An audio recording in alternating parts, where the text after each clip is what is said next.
कभी कभी मोहब्बत जीत तो जाती है, लेकिन इस जीत में इज्जत हार जाती है। और कभी कभी इंसान सब कुछ पाकर भी अंदर से खाली रह जाता है। ये कहानी है कंकर की, जहाँ मोहब्बत नहीं बल्कि इज्जत असल इम्तिहान थी। एक ऐसी मोहब्बत की कहानी जो ख्वाबों से शुरू हुई और आंसुओं पर ख़त्म। कहानी का आगाज़ होता है किरण से, एक ऐसी लड़की जो अपनी इज्जत, उसूल और खुददारी के लिए जानी जाती थी। नर्म दिल थी मगर कमज़ोर नहीं थी।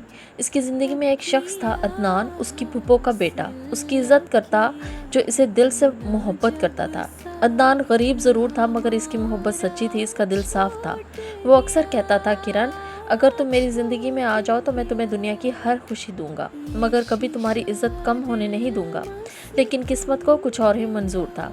किरण के घर वालों ने अदनान को कबूल ना किया, क्योंकि उन्हें दौलत चाहिए थी, मोहब्बत नहीं। और यूं जिंदगी ने किरण को एक ऐसे मोड़ पर लाकर खड़ा किया जहां से वापसी आसान नहीं थी। यहाँ पर एंट्री होती है सिकंदर की, चमकती हुई दुनिया का अंधेरा। और फिर आता है सिकंदर, खूबसूरत, अमीर और बेहद मगरूर। उसकी दुनिया में मोहब्बत नहीं थी, सिर्फ इख्तियार था और अना। दिलचस्प बात यह थी कि उसकी मंगनी पहले ही से इरम से तय थी। इरम ना सिर्फ किरण की चचाजाद कज़न थी, बल्कि उसकी बेहतरीन दोस्त भी थी। दोनों एक साथ ही कॉलेज में पढ़ा करती थी। मगर जैसे ही सिकंदर ने किरण को देखा, सब कुछ बदल गया। ये मोहब्बत नहीं थी, ये एक ऑब्सेशन था, एक ज़िद थी। सिकंदर ने इरम से रिश्ता तोड़ा। किरण और इरम की दोस्ती भी साथ ही टूट गई। दोस्ती हसद में बदली और सबके खिलाफ जाकर सिकंदर ने किरण से शादी कर ली। किरण को लगा शायद मेरी किस्मत बदल गई है, लेकिन वो नहीं जानती थी किस्मत नहीं बदली थी, बस सिर्फ चेहरे बदले थे। शादी के बाद हकीकत का सामना। शुरू के दिन ख्वाब जैसे थे, लेकिन जल्द ही वो ख्वाब टूटने लगे। सिकंदर का प्यार आहिस्ता आहिस्ता गुस्से में बदल गया, मोहब्बत शक में बदल गई और एहतराम कंट्रोल में। किरण के हर लफ्ज़ पर एतराज़, हर फैसले पर तंज। इसे इसकी औकात, इसकी हैसियत याद दिलाई जाती। और फिर वो लम्हा आया जिसने सब कुछ तोड़ दिया। पहली बार हाथ उठा। वो लम्हा किरण के लिए सिर्फ दर्द नहीं था, बल्कि हकीकत का आईना था। वो शख्स जिसे वो अपनी किस्मत समझती थी, वही इसकी सबसे बड़ी आजमाइश बन चुका था। यहाँ एक हकीकत ये भी थी कि सिकंदर मुकम्मल तौर पर जालिम इंसान पैदा नहीं हुआ था। उसने अपने घर में यही माहौल देखा था। उसके वालिद उसकी माँ पर जुल्म करते, मारते पीटते, और माँ सिर्फ बर्दाश्त करती रहती। इसीलिए सिकंदर को लगा था कि यह सब कुछ नॉर्मल है, औरत को सब कुछ बर्दाश्त करना चाहिए। लेकिन वो गलत था, क्योंकि हर नस्ल पिछली नस्ल की गलतियों को रिपीट नहीं कर सकती, करना भी नहीं चाहिए, क्योंकि सुधार ही तो असल इंसानियत है। अब किरण को कोई ना कोई फैसला लेना था। या तो किरण सब कुछ बर्दाश्त करती रहती, या फिर अपने हकूक़ के लिए आवाज़ बुलंद करती। किरण ने सब कुछ बर्दाश्त किया, समझाया, वार्न किया, उम्मीद रखी। लेकिन जब जुल्म बार बार होने लगा तो उसने एक बड़ा फैसला किया, तलाक। ये सिर्फ एक रिश्ता ख़त्म करना नहीं था, यह अपनी इज्जत को बचाना था। लोगों ने बातें की, समाज ने उंगलियां उठाई, लेकिन किरण ने एक चीज़ नहीं छोड़ी, अपनी खुददारी। वो चली गई, अकेली ज़रूर थी लेकिन टूटी नहीं थी। कभी कभी ज़िंदगी हमें एक ही सबक बार बार देती है, मगर इंसान तब भी समझता नहीं है। अदनान के साथ नई ज़िंदगी का आगाज़। सिकंदर से तलाक के बाद किरण ने अदनान से शादी की। अदनान बज़ाहिर अच्छा इंसान था, मगर वक्त के साथ उसकी हकीकत सामने आने लगी।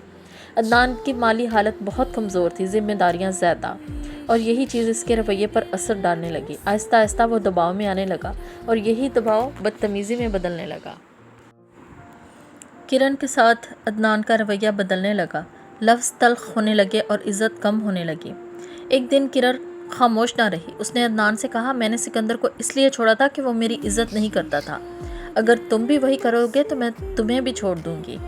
तुम तो मुझसे मोहब्बत करते थे, फिर अब मेरे साथ ये रवैया क्यों? ये अल्फाज अदनान के दिल में उतर गए, क्योंकि इस बार वो सिर्फ बीवी नहीं, एक मजबूत औरत के सामने खड़ा था। अदनान की तब्दीली, इस्लाह और एहसास। अदनान को पहली बार अपनी गलती का एहसास हुआ। उसने अपने रवैये पर नज़रसानी की, अपनी गलतियों पर माफ़ी मांगी और आहिस्ता आहिस्ता ख़ुद को बदलना शुरू किया। अब वो सिर्फ शौहर नहीं था, बल्कि एक समझदार इंसान बनने की कोशिश कर रहा था। और यूँ इनका रिश्ता दोबारा से संभलने लगा। दूसरी तरफ सिकंदर, वही पुरानी गलतियाँ, वही पुराने अंदाज। सिकंदर ने इरम से शादी तो कर ली थी, मगर उसकी फितरत नहीं बदली थी। वही चीखना, चिल्लाना, वही झगड़ा करना, वही हाथ उठाने की आदत। इरम बर्दाश्त करती रही, मगर सिकंदर बदलने की बजाय और बिगड़ता चला जा रहा था। लेकिन इस सब के बावजूद उसके दिल में एक अजीब सा खालीपन था, और वो खालीपन सिर्फ एक नाम से भरता था, किरण। बाजार में अचानक टकराव और हकीकत का सामना। एक दिन किस्मत ने फिर सबको सामने लाकर खड़ा कर दिया। बाजार में सिकंदर और किरण का आमना सामना हो गया। सिकंदर रुक गया, उसकी आंखों में पछतावा था और वो टूटे हुए लहजे में बोला, किरण प्लीज़ तुम अदनान को छोड़ दो, मैं इरम को छोड़ देता हूँ और हम दोबारा से शुरू करते हैं। यह सुनकर फिजा खामोश हो गई। किरण ने एक लम्हा भी ज़ाया नहीं किया और एक ज़ोरदार थप्पड़ सिकंदर की दुनिया हिल गई।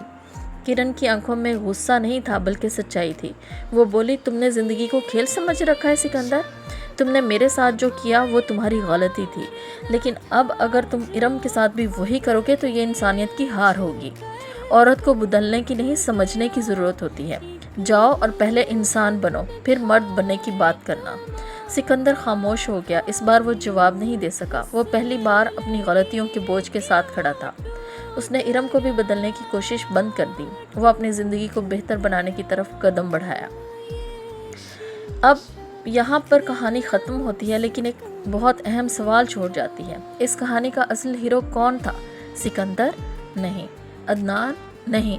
असल हीरो तो सिर्फ एक ही थी, किरण। क्योंकि किरण ने जुल्म बर्दाश्त नहीं किया, इज़्ज़त पर समझौता नहीं किया और हर औरत के लिए एक मिसाल बन गई।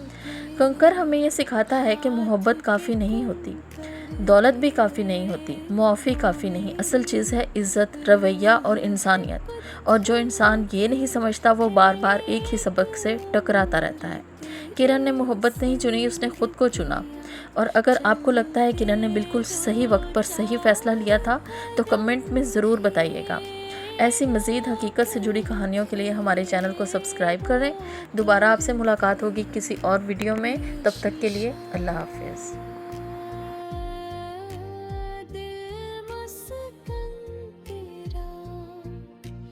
जो कुंकर से